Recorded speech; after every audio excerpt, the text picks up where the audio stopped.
Well, good morning, everyone. It's great to see you all at our 7th meeting of the Ukraine Defense Contact Group.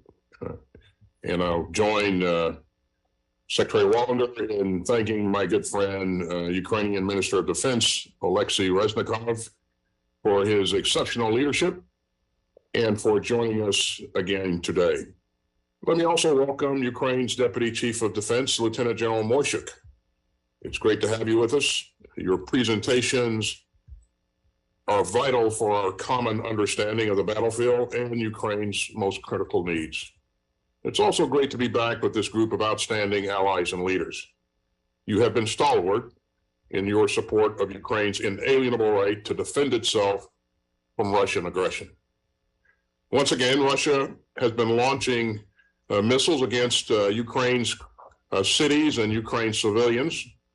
And yesterday, we saw reports of deadly explosions in Poland. One explosion in Poland near its border with Ukraine. And we'll continue to work closely with our ally, Poland, and others to gather more information. And we'll continue to consult closely with our NATO allies and our valued partners. And what we do know is the context in which this is unfolding. Russia is facing setback after setback on the battlefield, and Russia is putting Ukrainian civilians and civilian infrastructure in its gun sights. Both of these things only deepen the resolve of this contact group, and they only intensify Ukraine's determination. The Kremlin may hope that more bombardment will break the resolve of the Ukrainian people, but ordinary Ukrainian citizens have responded with the magnificent defiance that the world now knows so well. And we're seeing Ukraine succeed in battle after battle to defend itself. In Kyiv, in Kharkiv, and now Kherson. You know, Kherson was the only regional capital that Russia managed to temporarily occupy. And the dramatic scenes of Ukrainian forces liberating Kherson have further galvanized the international community.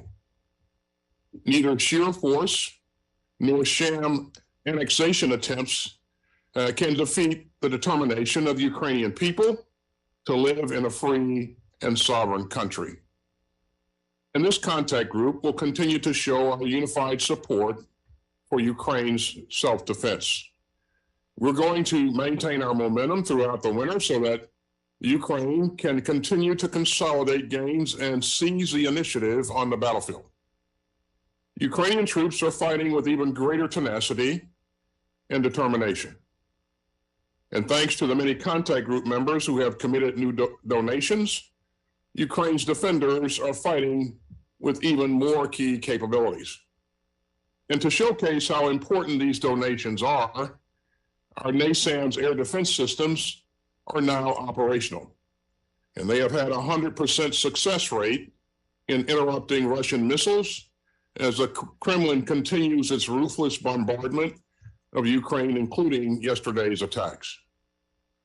While Russia continues to ruthlessly target Ukraine's civilians and energy infrastructure, nations of goodwill continue to stand behind Ukraine.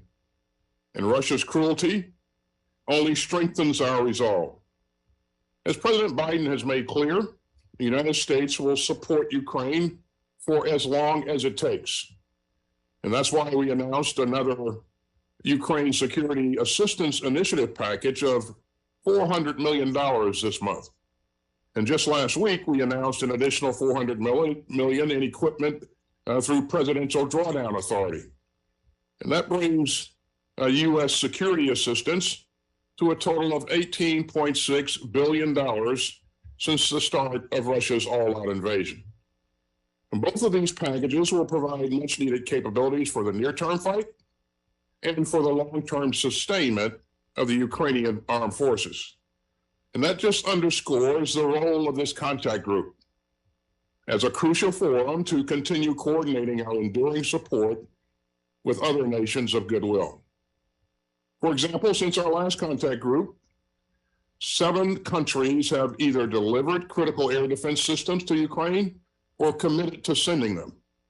And that will save the lives of innocent Ukrainian men, women, and children. and help Ukrainian armed forces defend their skies.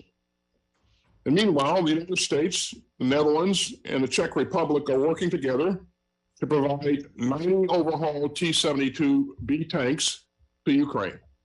And 45 of those tanks were a part of our recent USAI package. Let me thank both Minister Olongren and Minister Chernikova and their staffs for getting this done. This effort to fund and execute an industrial program on Ukraine's behalf is a direct result of our close cooperation through the contact group. And our meetings are a chance to think creatively and further increase our support for Ukraine. The last time we met, we spoke about our efforts to train Ukraine's armed forces and about the importance of accountability for the equipment that we are providing. We also discussed key industrial-based initiatives in light of the National Armaments Directors meeting under the auspices of this contact group. And so today we'll build on those vital conversations, and we'll discuss how we can best train and prepare the Ukrainian armed forces to defend their country.